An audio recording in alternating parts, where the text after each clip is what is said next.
ارواح برم پرواز ملکوتی حضرت امیرالمؤمنین علیه السلام و همچنان جهت شادی ارواح برم پرواز ملکوتی حضرت سید الشهدا و یاران علوم کفنش بر محمد و محمد بلند صلوات که اللهم صل علی محمد.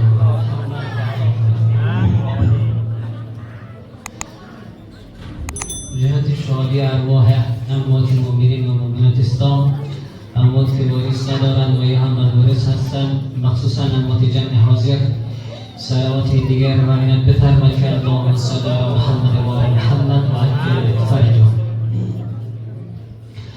جهت پیروزی اسلام و مسلمین، نابودی کفار و منافقین و همچنان جهت تعجیل ظهور مقام امام زمان، صلوات بلندتر و بفرمایید که اللهم صل علی محمد و آل محمد و عجل فرجهم.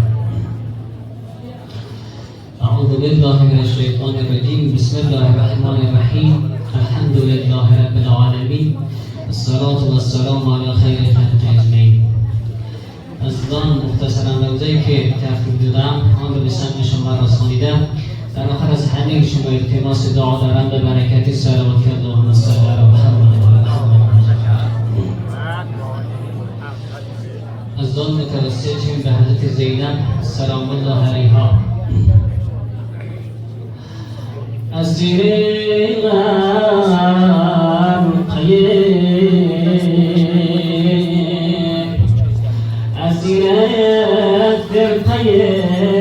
اعدا شدم من، چون تو جانب صحرا شدم من، کلام حضرت زینب سر قبر مادر زهرایم، تن من شد کبود از تازیانم، مرا از کعبه نی بشکست شانم. زمان کهربت برای بار دوم توسط یزید به شام آورده شد. اهل بیت خیره به تونه سختم با اهل بیت رفتار شد. حضرت امام سجاد میگه آنقدر ظلم ستم زیاد بود که برگردن همه ما و زنجیر گذاشته بودم، حتی برگردن اطفال خود بسان هم زنجیر گذاشته بودن. حضرت زینب در شام مریض شد، بعد و داغر عمر حضرت زینب فرا رسید. حضرت زینب دقایق آخرون وصیت‌های با آقای امام سجاد دارد. جانم من به تو چند وصیت دارم، جانم من به تو دارم. یکش در شانه راست منم، دیگرش در شانه چپم. آمد دیگه من از دنیا رفتم، این دو تا بار رو با من دفن کن.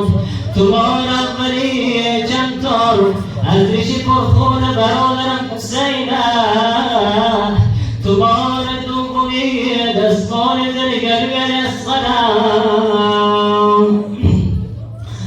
آی ماه است و در عباس و عیبن با شرشن و چند تار از ریشی پرخوری حسین، و چند تار از گیسوان اکبرش و هست و دست ماره گلوی اصغرش. حضرت زینب برد گفتن وصایا از دنیا رحلت کرد. صدای دمان نحر بندگر یا بلند شدم.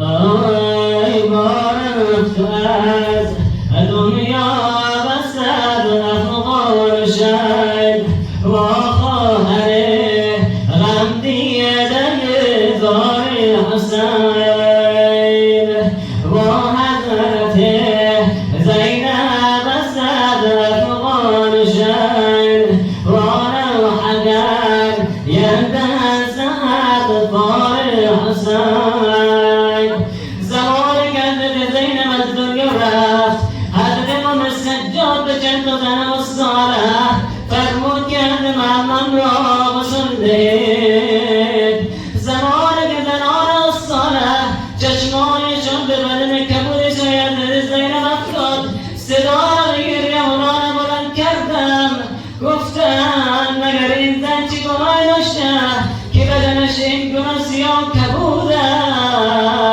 زمان گردن زینب کفن شد آوردن قبرستان حضرت امام سجاد خطبهای دلت دارم آی وای الحد این مهمان بود و گردنش هم زخم سامان بود و بازویش از ضرب نیم بشکسته است و مرگ عباسی عدم دردیده است.